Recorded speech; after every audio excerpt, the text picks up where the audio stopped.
나가? 어떻게 지금 드러나고 있죠? 윤석열이 이준석의 전략대로 가고 있는 게 두 가지가 있어요. 여가부 폐지, 국군 장병 200만원 월급 공약. 이게 현재 윤석열이 이준석의 전략대로 가고 있다는 강력한 그거죠. 제가 처음에 놀랐던 이유가 뭐냐면 윤이 갈등이 봉합되었다고 말한 이후로 저는 좀 회의적으로 생각했어요. 윤석열이 이 빅텐트론을 버릴 리가 없을 텐데 아무리 그래도 이준석 전략대로 가지 않다가 또 저러다가 런하지 않을까 했다가 그 다음날인가 다다음날인가 갑자기 윤석열이 여가부 폐지 이 글을 페북에 올리면서 윤석열이 아예 자기 전략을 버렸구나 라는 그 확신을 했어요. 여가부 폐지 플러스 국군장병 200만원 월급 공약이 어떤 공약이냐? 20대 남성들을 공략하는 그겁니다. 자, 여가부 폐지부터 얘기해볼게요. 자, 여가부는 끊임없이 논란이 되는 부처였어요. 전 세계적으로 여가부 같은 역할을 하는 기관이 많긴 하지만 여성부라는 이름을 가지고 있는 부처, 완전 제일 상위죠. 부처라고 하는 건 그게 있는 나라는 거의 없다. 왜 있어야 하는가? 라는 의문과 젊은 세대를 주축으로 하는 여가부에 대한 반감은 제가 정확하게 기억하는데 2000년대 중후반에도 있었어요. 사람들이 오해를 하는데 2015년 이후로 페미가 창궐 하면서 여가부 혐오가 만연한 게 아닌가요? 아니에요. 남자들은 늘 여가부를 싫어했어요. 젊을수록 더더욱. 어떤 괴담이 돌았냐, 조리폰 괴담이란 게 돌 정도로 내 친구한테 말하니까 내 친구는 아직도 그런 줄 알았대. 조리폰 괴담 같은 것도 있을 정도로 원래 남자들은 여가부를 굉장히 싫어했잖아. 이러니까 아니었어? 이러는 거야. 이게 굉장히 많이 퍼졌습니다. 그러니까 예전부터 여가부에 대한 혐오는 굉장히 많았어요. 왜 많았냐? 레디컬 페미니즘 입장으로 들어볼게요.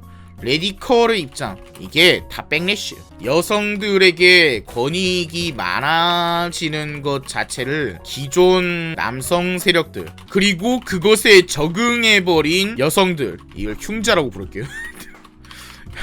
이 사람들이 함께 젊은 여성들의 인권 신장을 방해하고 있어. 그래서 여가부라는 인권 부처를 폐기하려고 하는 거예요.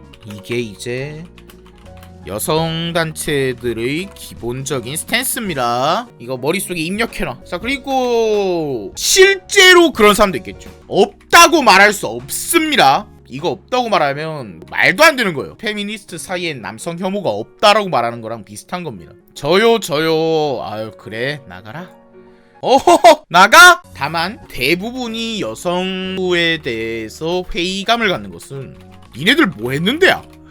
여성부가 한 긍정적인 업적은 거의 기억나지 않고 여성부의 부정적인 일들은 되게 기억이 나. 왜냐하면 성인지 감수성 교육이라는 것을 요즘 학생들은 받잖아. 매일매일 열받아. 여가부 시발 하면서 지금 이것 때문에 개빡치고 있고, 그리고 현재 20대 중후반들도 셧다운제랑 대학에서도 성인지 감수성 교육을 해. 이걸 굉장히 열받아 해요. 왜냐하면 자, 이게 어려운 문제인데요. 저는 성인지 감수성 교육에 대해서 그리 부정적이지 않아요. 어느 정도는 해야 됩니다. 어느 정도는 아니야. 해야 돼. 자, 왜 이 성인지 감수성 교육에 제가 그리 부정적이지 않냐면 이거 왜 해야 되냐? 저는 제가 성적 자유주의자고 앞으로의 인권 방향도 그렇게 가야 된다고 보기 때문에 어린 나이부터 다른 것을 인정하는 교육이라는 것이 필요하다고 생각해. 그래서 아이들에게 저 가정은 부모가 다 있지 않다, 한 부모다, 편견이 없어야 되죠. 저 가정은 부모가 아니라 동성애자 커플과 입양아 가정이다, 이것도 편견이 없어야 되죠. 이런 것들이 다른 것을 인정하는 교육이야. 그 성인지 감수성 교육에서 대부분이 이런 거야. 다만 현재 하고 있는 성인지 감수성 교육의 대상이 대학생과 기성세대들에게도 향하고 있다는 점은 의구스러워. 왜냐하면 이 사람들은 몰라서 그런 게 아니야. 이 사람들에게 그런 교육을 하면 역효과야. 대학생과 기성세대들 사람을 차별해선 안 된다. 다른 것은 나쁜 게 아니다. 이런 생각이 없어서 그러는 게 아니야. 어른들인데 당연히 다른 것이 차별받을 이유가 되진 않지 라고 생각해. 당연히. 그런데도 불구하고 혐오하는 거예요. 그렇기 때문에 이 사람들에게 혐오하지 마세요 라는 교육을 하면 오히려 반감이 생겨. 네가 뭔데 씨발. 그런 말씀 하시면 안 돼요. 권력이 우리에게 지랄을 해? 그렇기 때문에 기성세대 어른들에 대한 성인지 감수성 교육은 저는 무의미하다고 봐요. 더 큰 문제는 그 교육의 주체들이 이상하다는 거예요. 페미니즘적인 성인지 감수성 교육이고 편견을 없애고 다름을 인정하는 교육이라는데 자꾸 남성 보고 너희들이 더 책임을 지어야 된대. 페미니즘조차 아니야. 그냥 여성과 약자를 무조건 배려하세요. 여성은 무조건 약자예요. 하는 수준이야. 그 교육의 주체들이 편견을 없애고 다름을 인정합시다가 아니야. 여성이 얼마나 힘든지 알아요? 여성으로 태어나면 밤길이 얼마나 무서운지 알아요?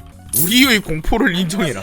우리가 공포스러우니 너희가 공격성을 거세라. 이런 식의 교육을 더 많이 합니다. 그래서 저는 이거를 급간을 나눠서 제대로 해야 된다고 봐요. 10살 이전까지는 다름을 인정하고 타인을 존중하는 법부터 배우고 15세까지는 우리는 모두 인간이기 때문에 같은 그 권리를 가져야 한다.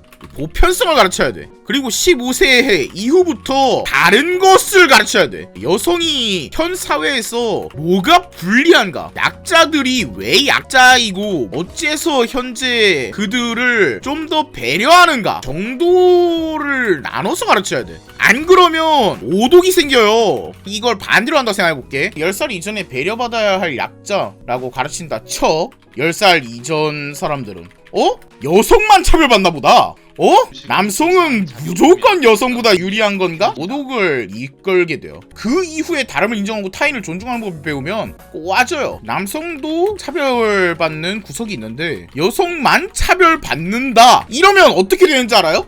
씨발 교육이 우리를 속였다. 사실 남자들이 다 희생하고 있었어. 여성은 무조건 배려받는 그냥 천룡인이었다 라고 큰 혐오에 빠지게 돼요. 그래서 지금 20대 중후반 남성분들은 저가 어릴 때도 여성을 무조건 배려하자는 분위기가 있었어요. 되게 공감하실 겁니다.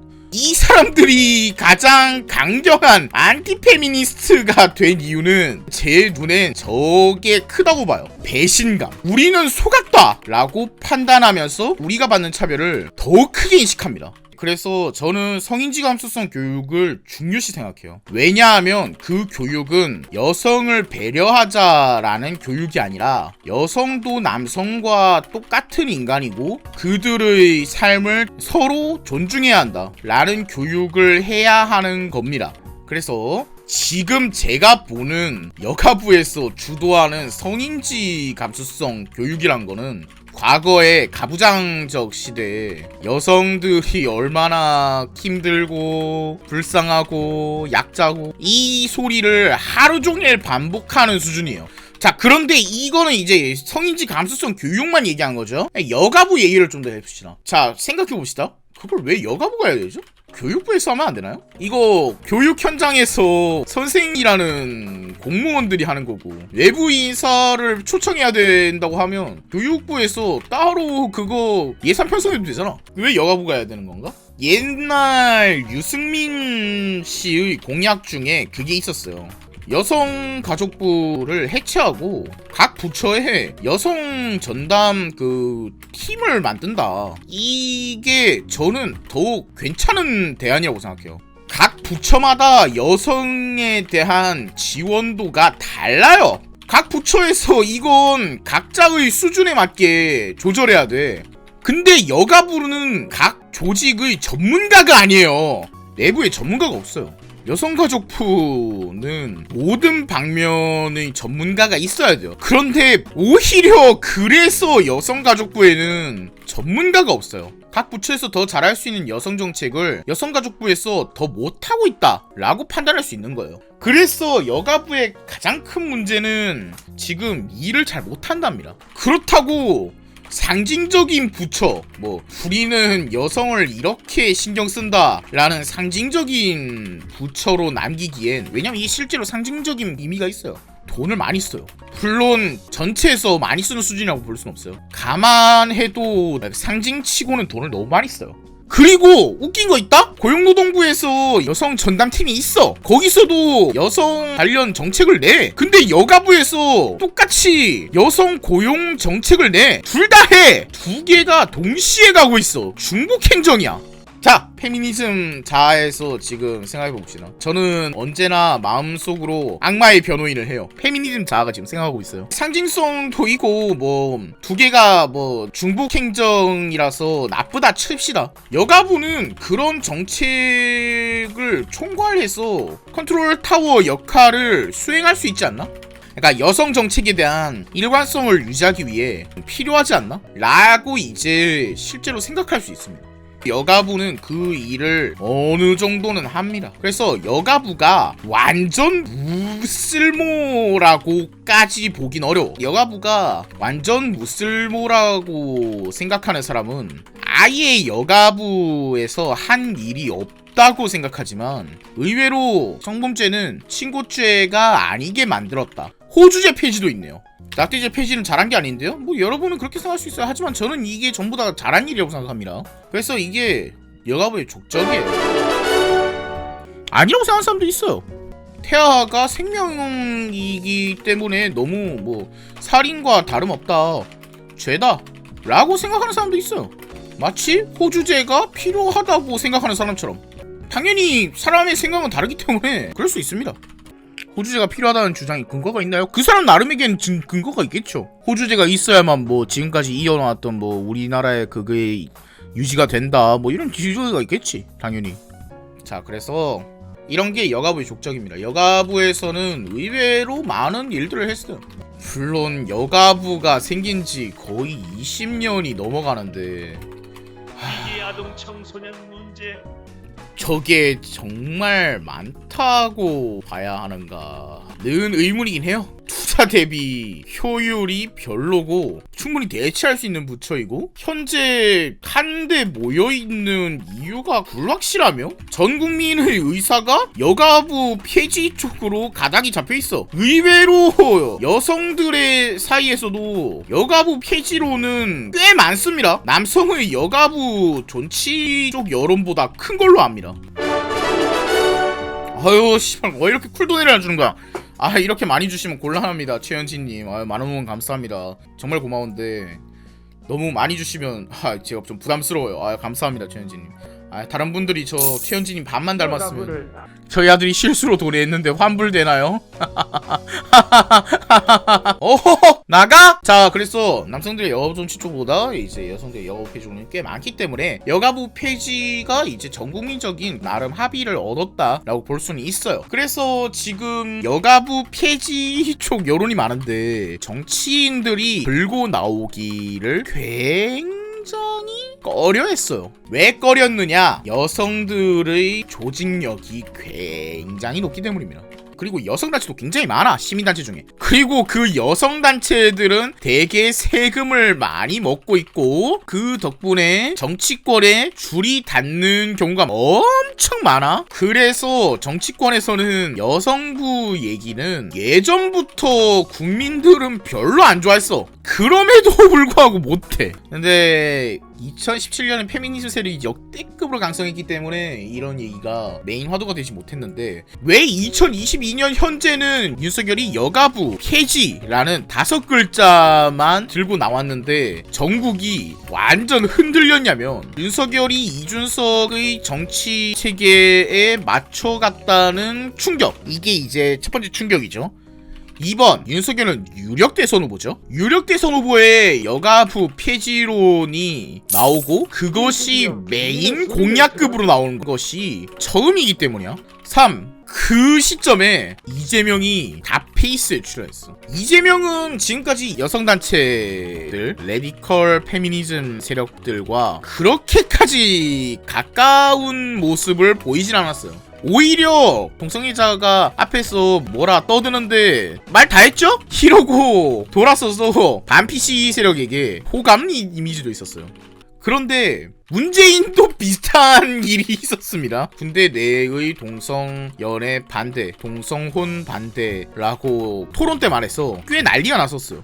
어떻게 대선 후보가 저런 말을. 문재인은 근데 그럴만한 사람이라고 생각해. 왜냐하면 문재인은 가톨릭이잖아. 뭐 이해 가능합니다. 뭐 근데 이재명도 종교인으로 알고 있고 이재명도 기독교도로 알고 있어요. 그래서 아마 그런 게 있지 않을까. 아무튼 그렇습니다. 근데 지금까지 대선 준비 이후부터 닷페이스 출연 전까지 페미니즘 관련해서 까이진 않았어요. 물론 이재명 선대위 내부에는 신지에는 족발라버릴 네임드 페미니스트들이 있었어요. 근데 티나지 않았다는 거예요. 반면 신지에는 티가 엄청 났죠. 윤석열이 여가부 폐지를 들고 나온 그 순간 이재명은 닷페이스에 출연하고 그 순간부터 젠더 대선이 되었어요. 이게 어떤 의미를 가지냐면 1. 우리나라 사람들이 젠더 갈등에 엄청 관심을 갖기 시작했다. 윤2 갈등 이후로 시발 젠더 갈등이 뭐길래 저렇게까지 발광을 하냐 라는 생각이 들어서 틀들도 젠더 갈등에 관심이 생기게 되었어요. 2. 윤석열이 지금까지 이슈 메이킹 맨날 윤2 갈등뿐이었는데 이제서야 이재명에게서 아젠다 메이킹을 뺏어왔어. 이전까지는 이재명이 공약 내세우는 거 맨날 회자 들고 뭐 그전까진 뭐가 나왔냐. 이재명 탈모 공약한다는데? 이재명 정신과 통원 건보료 지원한다는데? 이러면서 이재명의 공약들만 엄청 회자되었어요. 그런데 여가부 폐지라는 5글자로 그 공약들을 씹어버리고 아젠다를 빼앗아왔습니다. 국민의힘이 얼마 만에 아젠다를 빼앗아온지 모르겠어요. 박근혜 탄핵 이후로 주요 사건들을 톱어보면 전부 민주당에서 주도하고 국민의힘은 그저 반대만 하는 양상이었어요. 계속 이슈는 민주당에서 나오고 아젠다도 민주당에서 나왔어. 사실 2021년 그 오세훈 시장 때도 공약은 기억도 안 나요. 그 당시에도 이슈 메이킹은 늘 민주당이 했어요. 오세훈은 그 민주당을 까는 것에만 집중했는데 이겼어. 민주당의 이슈가 킁킁이었다는 게 굉장히 컸다. 근데 이번 2022년 대선은 놀랍게도 윤석열이 지금까지 똥볼만 차고 또 이재명 공약에 반대만 하다가 윤석열이 내민 공약에 국민이 호응하기 시작했어. 반대편 민주당 지지층에서 그 공약을 공격하기 시작했고, 그러니까 지금 전장이 옮겨진 거예요. 여가부 폐지가 옳든 그르든 국민의힘의 훌륭한 선거를 전략입니다. 판을 자기가 가져왔다는 거예요. 다른 긍정적인 효과도 있는데 이게 여가부 폐지를 가져오면 20대, 30대 남성의 표심을 가져와요. 근데 요즘 대선은 인터넷 대선이에요. 유튜브 대선이고요. 커뮤 대선이에요. 역대 대선 중 가장 인터넷 표심이 중요한 시즌이에요. 지금까지 윤석열은 공약을 계속 냈어요. 원전 부활 공약이라든지 촉법소년 공약이라든지. 근데 모두가 몰랐어. 왜 몰랐냐? 알았는데요. 알았어? 자, 스카이님이 나갔으니까 이제 다 몰랐어. 자, 짜잔. 이제 모르는 사람밖에 없죠? 자, 다들 몰랐다. 자, 그래가지고 이게 왜 몰랐느냐? 인터넷에서 가장 강력한 사람들은 20대, 30대 남성들의 그 짤 생성 능력이야. 50대 넘는 사람들의 인터넷 여론 주도 능력은 몹시 떨어져요. 지금까지 윤석열의 편에는 저 사람들만 서 있었어. 그래서 그 사람들이 하는 짓이라고는 내내 이준석 대가리 꽝짜리랑 거북 유방단 말 퍼트리기 이거밖에 없었단 말이야. 공약 홍보하는데 자꾸 족같은 꽃 넣고 자꾸 족같은 뭐 등산회 사진 같은 거 놓고 그랬단 말이야. 그래 섹스톤 이런 말이나 쓰고 그걸 보고 누가 윤석열 공약에 관심을 가지냐. 근데 여가부 해체 얘기를 내놓은 순간 20대 남성들이 윤석열 지지세가 올라가고 동시에 가장 공격적인 세대이기 때문에 그 순간부터 윤석열의 숨겨졌던 알려지지 않았던 공약들이 덩달아 올라왔어요. 여기서부터 20대, 30대 남성들이 밭가리를 시작해요. 지금까지 대선 여론전은 40대 남성과 vs 50대 남성의 틀린 냄새나는 밭가리 대전이었는데 지금부터 20대, 30대 남성들이 다시 이슈 메이킹을 하기 시작한 거예요. 그래서 이 시점부터 윤석열이 전장을 너무 좋은 전장으로 가져왔어. 나는 이 여가부 해체라는 메시지에 동의하든 안 하든 윤석열이 내밀 수 있는 카드 중에 가장 혁신적이고 알맞았다고 생각해요. 그리고 인터넷에서 가장 든든한 세력을 무근으로 얻었다는 게 나는 것 이게 좀 크다는 거. 그래서 이제 여가부 폐지 얘기 다 했고요.